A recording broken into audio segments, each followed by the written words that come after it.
What is going on, everybody? Welcome to your 42nd AngularJS tutorial. I'm Mehul, and in this tutorial we'll be talking about isolated scope attributes in AngularJS. Now in the last tutorial we took a look at this scope right here, which creates a separate isolated scope for this directive, and in this tutorial I'll be showing you how you can just communicate between directive and other parts of your program, because just cutting off directive from all of your website is a bit sad. So let's get started. Now inside this scope we mainly make use of these three attributes. The sign, it is a text getter, and this equal to sign is a two-way bind, and it would be better if I say this is a text bind only, and this ampersand is a one-way bind. Now what the heck is all of that? To understand that, let's take a look at a simple example. So I'm just gonna create a simple line here. First variable name is name. Simple enough, and let's just fill that in the scope. Scope.name is CodeDam. Why not? Let's just get rid of this linker function to avoid conflicts. And now I want to get this value right here inside my directive. So how would I do that? Now to do that, I need to create an attribute as name. Now this name should match something on your HTML page, which I'm going to show you right now, and an @ sign. Now first of all, let me just write some more HTML div, and what was the directive? My first script, and name equals name. Okay, so now what's happening out here? Now when you'll normally run this program, this would populate CodeDam here as well and here as well. And the next thing you are doing inside this directive is you are getting the name attribute. This attribute is should be same as this one right here. So these two should match. And the @ just says that just text bind this one with this one, or this one kinda. So inside the template, let's just say value of name in directive is name, and let's just take a look. As you can see, the first variable name is CodeDam, and the value of name in directive is also CodeDam. So you have kind of passed data from controller to directive via your HTML page, and this has happened because you have created a new property in your new isolated scope in directive, and yeah, so I told you guys that this is only a text bind. You cannot, you can just retrieve and play around with this variable inside your directive, but whatever you do inside your directive will stay inside your directive. And to demonstrate that, let me just create a simple array, because that would kinda make it messy if I write that in a single line. Input type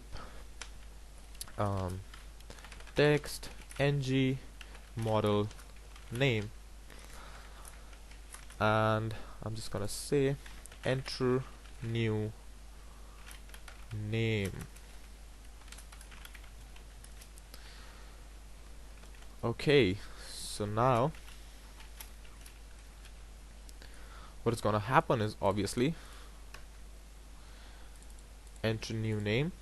Now what's happening here is that first of all we are just creating this name inside the very new scope of this directive, and then we are prompting the user to modify this.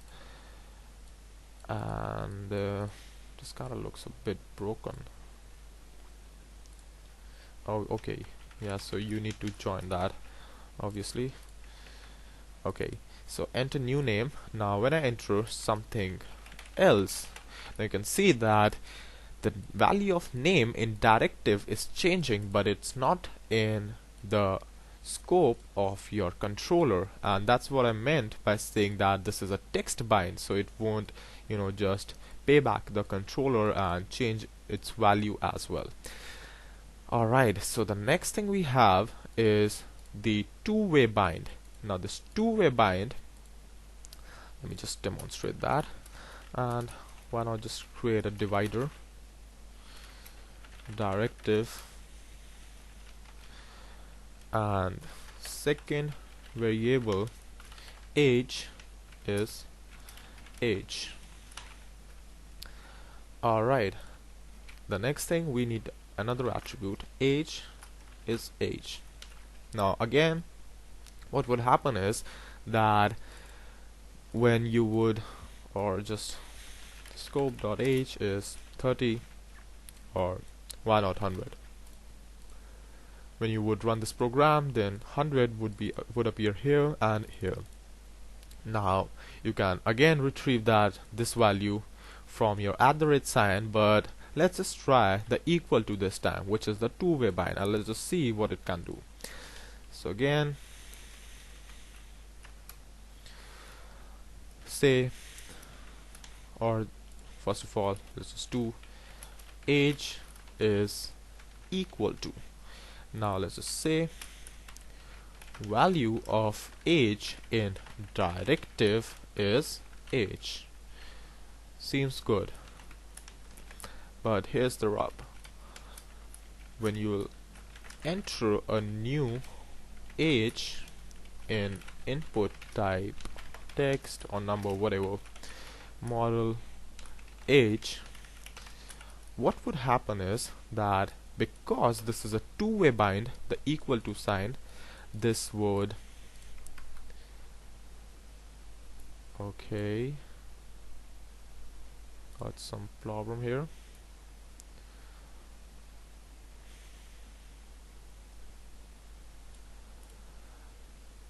Syntax invalid key age. So there's kind of some problem with age.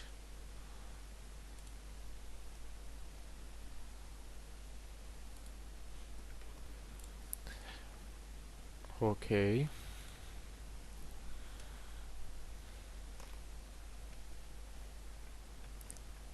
Oh yeah, alright. So looks like you don't need these curly braces here. And why don't you need them is because this equal to is a two-way bind. So if you made use of the curly braces here, then it would output the text, and obviously we don't want the text, we want a reference to that particular variable so that we can update it on both the places. So you just need to pass down your variables. So again, this and this should match, and this should match. So these two should be same, and these two should be same. So once you're done with that, and I guess reload that, and here you go. Now when I enter a new age, you can see that the value at both the places is changed simultaneously, and here it's not.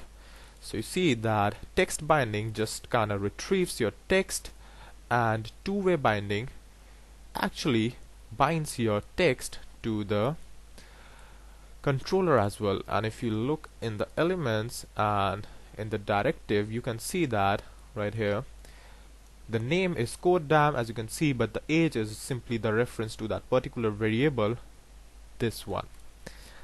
Okay, now similarly we have a one-way bind as well. Now let me first of all quickly create a function in the scope which would demonstrate the one-way bind. And what shall I name it? Let's just say alert the name, and right here I just want to say that alert scope dot name. Simple enough, simple function.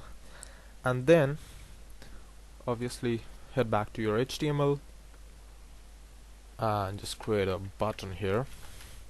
So input type button ng click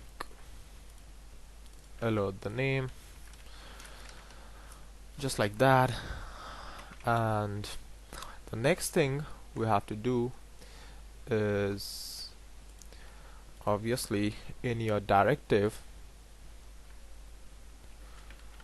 function is alert the name, and again we are trying to access something which is not present in the directive scope, but it is in the Angular's controller scope. So we need to somehow figure out how we can get this thing right here without obviously copying and pasting.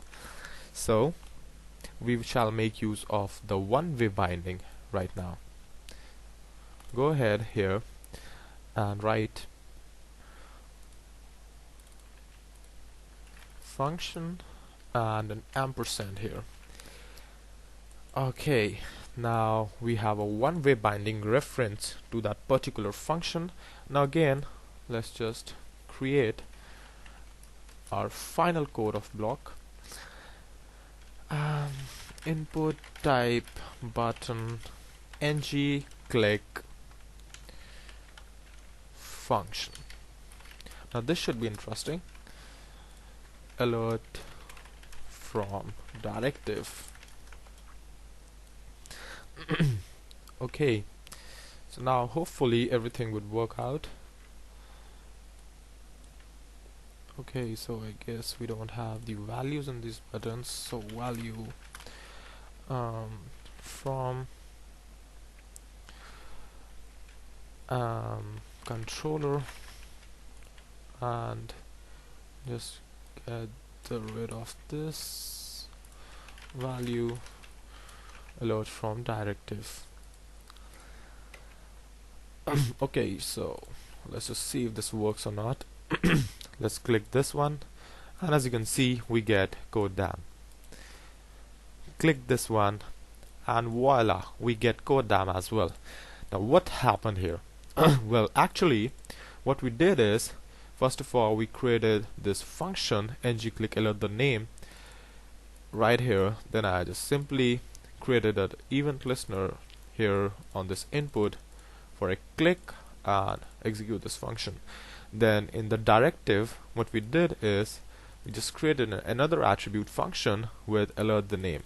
Now again, this one and this one should match, and this one and this one should match, just like it does. After that, we have again created this function.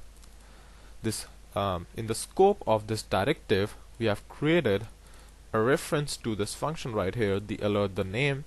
And what happens basically is that when we click this button right here, this button, alert from directive, it is, you know, just in one way or another, it is just calling this function, the function of the controller, because we are just referencing it. Remember that this is a reference, so again, whatever you do this, it won't, you know, harm your original function. And what happens if I do this to name? Let's just try this out. Okay, we get an error. Alright, so let's just get rid of this first, and let's just try now. Okay, so now you see something strange here, but nothing is strange here, because if your ampersand sign, for now, for the first example, the ampersand sign was used on a function, but if it isn't an ampersand for a function, then what would happen is that when you call this function, it would just simply return you the value of your string. So again, to make it work, just change this name to a function, and as you can see, this works nicely. Not really, because we are again using ng model here. So yeah, so this code would require a bit of tweaking before it is working. So let's just change this to @only and have a final look at the program, what we did so far. So what we have created here is the first variable name is codedam, then the value of name in the directive is name. Wait a minute. Oh, okay. Alright. Then after entering a new name, we get a change in only the directive value of this name variable, because this is a text bind using an @ sign, a text bind. But with the age, when I change this, you get both the values are changed simultaneously, because this is using a two-way bind with an equal to sign, and obviously a two-way bind wouldn't require you to add a curly braces here for the expression, because obviously it expects a reference to the variable which has to be binded two ways. Then finally we have alert from directive, which just simply executes this function, and the alert from controller obviously executes its own function. So I guess this concept was a bit of, hard to grasp for the first time. So if you are facing any difficulties, then I would suggest you to watch this video again.